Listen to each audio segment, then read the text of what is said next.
اعوذ باللہ من الشیطان الرجیم بسم اللہ الرحمن الرحیم الحمد للہ رب العالمین الصلاۃ والسلام علی رسولہ الکریم وعلی اہل بیتہ الطیبین الطاہرین اللہم صل علی محمد وآل محمد اما بعد قال اللہ الحکیم فی کتابہ الکریم بسم اللہ الرحمن الرحیم الحمد للہ رب العالمین الرحمن الرحیم مالک یوم الدین ایاک نعبد۔ اس سے قبل کی گفتگو میں ہم نے الرحمن الرحیم کی مختصر تفسیر کی تھی۔ اس کے بعد کی آیت ہے مالک یوم الدین، کہ روز قیامت کا مالک ہے۔ وہ مالک ہے، ایک لفظ ہوتا ہے مالک، ایک ہوتا ہے ملک۔ دنیا کے تمام افراد زمانے کے ملک اور بادشاہ ہوتے ہیں، مالک نہیں ہوتے ہیں۔ ان کی بادشاہت دنیا ہی تک محدود رہ جاتی ہے، لیکن رب العالمین مالک بھی ہے اور ملک بھی ہے، یعنی وہ بادشاہ بھی ہے اور مالک بھی ہے روز قیامت کا، یعنی دنیا کا بھی اختیار اس کے ہاتھوں میں ہے اور آخرت کا بھی اختیار اسی کے ہاتھوں میں ہے۔ دین کے معنی لغت اور اصطلاح میں بہت سے ہیں، مگر یہاں اس کے معنی جزا کے ہیں، یعنی اعمال کے معاوضے، اعمال کے بدلے، خواہ اچھے ہوں چاہے برے ہوں۔ ہمارے یہاں ہمارے محاورے میں جہاں اچھے اعمال کے خیالات ہوتے ہیں، جہاں اچھے اعمال کی بات ہوتی ہے، اسے کہتے ہیں جزا، اور جو برے اعمال ہوتے ہیں ان کو کہتے ہیں سزا۔ اعمال کو جزا اور سزا کی مناسبت سے معین کرنے کا نام ہی حساب ہے، اسی لیے حدیث میں یوم الدین کی تفسیر روز حساب، روز قیامت سے کی جاتی ہے۔ جیسا کہ حضرت امام جعفر صادق علیہ السلام کے صحابی ابو بصیر علیہ الرحمہ نے پوچھا، مولا مالک یوم الدین سے مطلب کیا ہے؟ تو آپ نے فرمایا یوم الحساب، یعنی وہ حساب کا دن ہے۔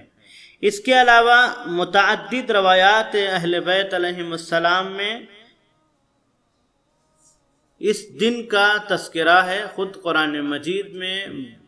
بہت سی آیتیں ہیں کہ جس میں اس دن کو الگ الگ ناموں سے، الگ الگ صفتوں کے ساتھ یاد کیا گیا ہے، جس کا تذکرہ قرآن مجید میں ہوا ہے۔ بہت سی آیتیں ہیں، بہت سی جگہیں ہیں، لیکن مختصراً جو قرآن سے اخذ کیا ہے اس کے بارے میں تھوڑی سی گفتگو کریں گے کہ اس کو کیا کہتے ہیں۔ سب سے پہلے اس کو یوم القیامہ کہتے ہیں، یعنی مالک یوم الدین، دین یوم الدین یعنی روز قیامت، یا پھر اس کو یوم حشر کہتے ہیں، جیسے اشارہ ہے سورہ مریم میں بھی۔ یوم الندامہ، یہ وہ دن ہوگا کہ جس دن لوگ ندامت کریں گے، اپنے اعمال کے اوپر ندامت کرتے ہوئے نظر آئیں گے۔ یوم الفصل، یہ اس دن کو یوم الفصل بھی کہا جاتا ہے، اس دن کو یوم الجزا کہا جاتا ہے۔ یہ روز قیامت یعنی یوم الدین، مالک یوم الدین۔ یوم الدین کیا چیز ہے؟ کہا یوم جزا کہا جاتا ہے، اسی کو یوم النشر کہا جاتا ہے۔ یوم النشر کیوں کہتے ہیں؟ اس لیے کہ اسی دن سب کو اٹھایا جائے گا اور ان کے سامنے ان کے اعمال کو پیش کر دیا جائے گا۔ یوم الواقعہ، اس دن کو واقعہ بھی کہتے ہیں، جیسا سورہ واقعہ میں اذا وقعت الواقعہ، جب وہ واقعہ رونما ہو جائے گا۔ اس کو یوم شاہد و مشہود کہتے ہیں۔ یہ وہ دن ہوگا کہ جس دن گواہ بھی ہوگا اور مدعی بھی ہوگا، دونوں لوگ ہوں گے۔ وہ بھی ہوگا کہ جس نے جرم کیا ہے، وہ بھی ہوگا جس نے اس کو دیکھا ہے، دونوں آمنے سامنے ہوں گے، اور سب کو گواہ، دوسرے گواہوں کی ضرورت نہیں ہوگی، بلکہ انسان خود اپنا گواہ ہوگا کہ جہاں زبان کے اوپر تالا لگا دیا جائے گا، اس کے ہاتھ اس کے خلاف گواہی دے رہے ہوں گے، اس کی آنکھیں اس کے اعمال کی گواہی دے رہی ہوں گی، اس کے پیر اس کے اعمال کی گواہی دے رہے ہوں گے۔ انسان کی زبان تو کچھ نہ بول رہی ہوگی، لیکن وہ ایسا دن ہوگا کہ جہاں انسان کا ہر ایک عضو اس کے خلاف گواہی دے رہا ہوگا، اس کی تمام باتوں کو بیان کر رہا ہوگا، اور سب سے بڑا گواہ جو ہوگا، کیونکہ اس کو یوم شاہد و مشہود کہتے ہیں، اس دن گواہ جو سب سے بڑا ہوگا، جس کے لیے مولائے متقیان نے کہا تھا کہ دیکھو گناہ کرنے سے بچو، کہاں اتقوا معصیت اللہ فی الخلوات فإن الشاہد هو الحاکم، تنہائی میں گناہ کرنے سے بچو، اس لیے کہ جو تمہیں دیکھ رہا ہے وہی تمہارا گواہ بھی ہوگا، اور صرف گواہ نہیں ہوگا بلکہ تمہارا حاکم ہوگا، اسی کے اختیار میں وہ دن ہوگا، وہ حکومت اس کے اختیار میں ہوگی۔ لہذا یہ یوم شاہد اور مشہود کہا جاتا ہے کہ جب بھی تم تنہائی میں گناہ کرو تو یہ نہ سمجھ لینا کہ تم کو کوئی دیکھنے والا نہیں ہے، بلکہ تمہیں جو دیکھنے والا ہے اسی کے اختیار میں سب کچھ ہے۔ یوم العرض کہا گیا اسے روایات میں کہ یہ یوم العرض ہے، اسی دن سب کچھ پیش کر دیا جائے گا۔ یوم یکون الناس لرب العالمین، یہ وہ دن ہوگا کہ جب عالم انسانیت اپنے خدا کے سامنے کھڑی ہوگی۔ اس کے بعد یوم یقوم الروح والملائکۃ صفا صفا، یہ وہ دن ہوگا کہ جب روح اور ملائکہ صفے باندھے سامنے خدا کے کھڑے ہوں گے۔ یوم لا ينفع مال ولا بنون، یہ وہ دن ہوگا کہ جب نہ مال کام آنے والا ہے نہ اولاد کام آئے گی۔ یہ وہ دن ہوگا کہ جب لوگ ایک دوسرے کو دیکھ کر کے بھاگ رہے ہوں گے، باپ بیٹے کو دیکھ کے بھاگ رہا ہوگا، ماں بیٹے کو دیکھ کے بھاگ رہی ہوگی، یعنی ایک دوسرے کے رشتہ دار ایک دوسرے کو دیکھ کے بھاگ رہے ہوں گے کہ کہیں کسی کا ہمارے اوپر حساب نہ ہو، کہیں کوئی چیز ہمارے اوپر باقی نہ ہو۔ یوم الدین کیا چیز ہے؟ یہ وہی دن ہوگا کہ جب نہ مال کام آئے گا نہ انسان کی اولاد کام آ رہی ہوگی۔ یوم الجمع کہتے ہیں اس کو، اس لیے کہتے ہیں کیونکہ عالم انسانیت کو پروردگار عالم اس دن جمع کر دے گا، ہر ایک اپنے اعمال کے ساتھ اپنے خدا کی بارگاہ میں کھڑا ہوگا۔ یوم الذکر اسے کہتے ہیں اس لیے کہ آج اس کو کچھ یاد کرانے کی ضرورت نہ پڑے گی، ہر ایک چیز جو اس نے آج تک انجام دی تھی دنیا کی زندگی میں، اپنے بچپنے سے لے کر کے جوانی اور ضعیفی اور موت تلک اس نے جو کچھ بھی کیا تھا سب کچھ اس کو یاد کرا دیا جائے گا۔ اس دن کو ہر ایک بات اس کو بتا دی جائے گی، اس دن کی مقدار 50,000 سال کے برابر ہوگی۔ یہ وہ دن ہوگا جس میں ظالم کی معذرت کو قبول نہیں کیا جائے گا۔ اب ظالم سامنے ہوگا تو اسے سزا ضرور دی جائے گی۔ اس دن گنہگاروں کی گرفت سخت ہو جائے گی، بہت سخت ہو جائے گی، اور اس دن ایک بھی گنہگار باقی نہ ہوگا، ہر ایک کو خدا بند عالم کی بارگاہ میں گرفتار کر لیا جائے گا۔ اس دن کسی چیز کا کوئی مالک نہیں ہوگا، اور آواز آ رہی ہوگی لمن الملک یوم للہ الواحد القہار، آج کس کی ملکیت ہے؟ آج بتاؤ ملک کس کے ہاتھوں میں ہے؟ آج بتاؤ مالک کون ہے؟ آج کس کے اختیار میں حکومت ہے؟ ابھی تک تو تم کہہ رہے تھے کہ ہمارا سب کچھ ہے، دنیا میں تم نے حکومت کی ہے، لیکن آج بتاؤ کس کے اختیار میں حکومت ہے، کس کے اختیار میں سب کچھ ہے؟ آواز آ رہی ہوگی للہ الواحد القہار، آج صرف و صرف اس خدا کے اختیار میں ہے کہ جو واحد بھی ہے اور قہار بھی ہے، اس کے علاوہ کسی کے پاس نہیں ہے۔ لہذا یہ وہ دن ہوگا جب بندہ پیش پروردگار ہوگا، اس کے ہر عمل کا اس کو حساب دینا ہوگا، اس کا اعمال نامہ اس کے سامنے ہوگا، اور حاکم صرف پروردگار ہوگا۔ ایک بندے صالح تھے، انہوں نے اپنے بیٹے سے کہا یہ وہ وقت ہوگا سب کچھ اس کے اختیار میں ہوگا، جیسا کہ ایک روایت ہے کہ اگر کوئی شخص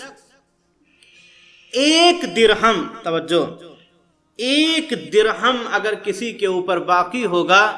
تو اس کی 700 سال کی نمازیں جو قبول ہو چکی ہوں گی، ایسی نمازوں کے بدلے میں اسے اس 1 درہم سے چھٹکارا ملے گا۔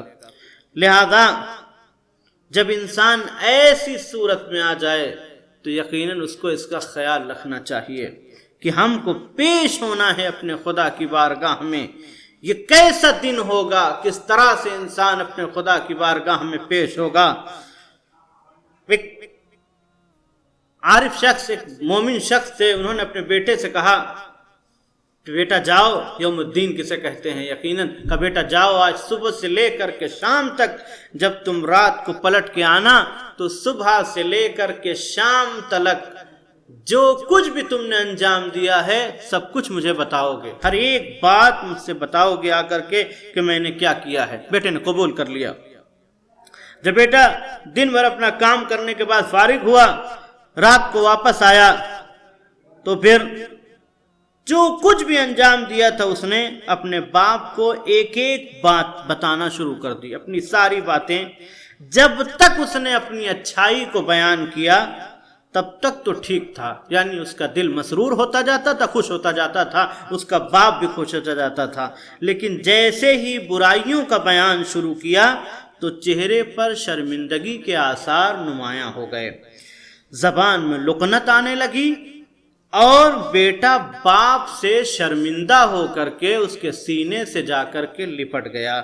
ابھی تک اچھی باتیں تھیں لیکن پورے دن میں کچھ بری باتیں بھی اس نے کی تھیں، کچھ گالیاں دی تھیں، کسی کو پریشان کیا تھا، کسی کو برا بھلا کہا تھا، کسی کو چڑھایا تھا۔ وہ تمام تر باتیں اپنے باپ سے جب بیان کرنے لگا، ابھی تک جو اچھائی کسی کی مدد کی تھی، کسی کے لیے کچھ کام کیا تھا، کسی کو کچھ کہا تھا، کسی کو کچھ دیا تھا، جو کچھ بھی تھا، جب تک اچھائیاں بیان کرتا رہا تب تک تو خوشی کے آثار نمایاں تھے۔ لیکن جیسے ہی برائیاں بیان کرنا شروع کر دیں، اب باپ کے سامنے شرمندہ ہو گیا، اور شرمندہ اتنا ہوا کہ آ کر کے باپ کے سینے سے لپٹ گیا کہ بابا ہم سے واقعی غلطی ہو گئی ہے۔ ایک مرتبہ باپ نے اپنے بیٹے کے چہرے پر دیکھ کے کہا کہ دیکھو میں انتہائی ضعیف عاجز بندہ ہوں، اس کے بعد بھی تم نے اپنی باتیں ہم سے بتانی شروع کی تو تمہارے چہرے پر آثار شرمندگی کا اظہار ہونے لگا، تمہارا چہرہ شرمندہ ہو گیا، تم کتنا پریشان ہو گئے، جبکہ میں عاجز ترین ہوں، میں کچھ بھی نہیں کر سکتا ہوں، میں بندہ ضعیف ہوں، میں کچھ بھی ہوں، بندہ ہوں۔ لیکن ذرا سوچو، اس کے پاس جاؤ گے، صرف صبح سے لے کر کے شام تک کی باتیں ایک دن کی بات بتانے میں تم ہم سے شرمندہ ہو گئے۔ اب جب اس کی بارگاہ میں پلٹ کر کے جاؤ گے کہ جو سب کچھ جانتا ہے، جس نے تم کو پیدا کیا ہے، جو سب کچھ معلوم ہے، تمہاری زندگی کے بارے میں سب کچھ جانتا ہے، تو پھر بتاؤ قیامت کے دن اس کے سامنے کیسے کھڑے ہو پاؤ گے، اس کے مقابلے میں کیسے کھڑے ہو پاؤ گے؟ جب وہ سوال کرے گا کہ بتاؤ تم نے کیا کیا ہے، تم نے آج صبح سے لے کر کے شام تک ایک دن کی بات بتانے میں آخر میں اتنا شرمندہ ہو گئے، تو پھر بتاؤ وہ جس نے تم کو اتنے دن کی مہلت دی تھی، اتنی عمر دی تھی، اس کے بعد اس کی بارگاہ میں پلٹ کے جاؤ گے تو کیسے بتاؤ گے کہ خدایا میں نے کیا کیا تھا؟ لہذا وہ مالک یوم الدین ہے، اور جب وہاں بندہ ہوگا تو یقیناً ہر ایک کو اس کے حساب سے اس کی جزا دی جائے گی، اور وہ مالک ہوگا جیسا اس کا عمل ہوگا وہاں پر اس کو اس کے عمل کا اس کی عمل کی جزا دی جائے گی۔ لیکن صرف ایک ہوگا جسے ظالم کہتے ہیں، اس کو بخشا نہ جائے گا۔ خدا مالک یوم الدین ہے، لہذا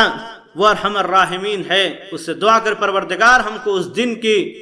تو ارحم الراحمین ہے خدایا، اس دن کی رسوائی سے ہم کو محفوظ رکھنا۔ یقیناً وہ جب آدم سے لے کر کے قیامت تک کے انسان ہوں گے، ہر ایک مخلوق خدا کے سامنے ہوگی، وہاں پر جب بندہ ذلیل ہوگا تو یقیناً سب دیکھ رہے ہوں گے کہ ذلالت کیسی ہوتی ہے۔ لہذا خدایا اس یوم الدین کے حساب سے ہم کو محفوظ رکھنا، اس دن کی ذلت اور رسوائی سے ہم کو بچا کے رکھنا کہ جب بندے کے پاس سوائے تیرے کوئی نہ ہوگا، نہ اس کے اعمال کام آ رہے ہوں گے، نہ اس کسی طرح سے کوئی کام آنے والا نہ ہوگا، وہ روز جزا کا مالک ہوگا۔ اس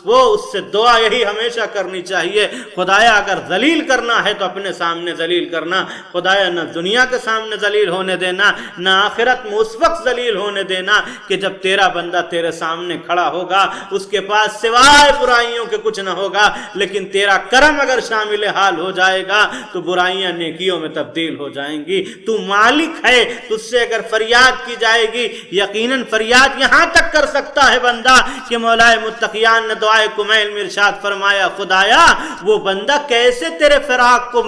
کیسے برداشت کرے گا، بندہ تجھ سے تیری ناراضگی کو کیسے برداشت کرے گا؟ جہنم کے شعلوں کو تو برداشت کر سکتا ہے لیکن تیرے فراق کو برداشت نہیں کر سکتا۔ خدایا اس بندے کو بخش دے کہ جس کی جلدیں اتنی کمزور ہیں، جو دنیا کی آگ کو برداشت نہیں کر سکتی ہیں،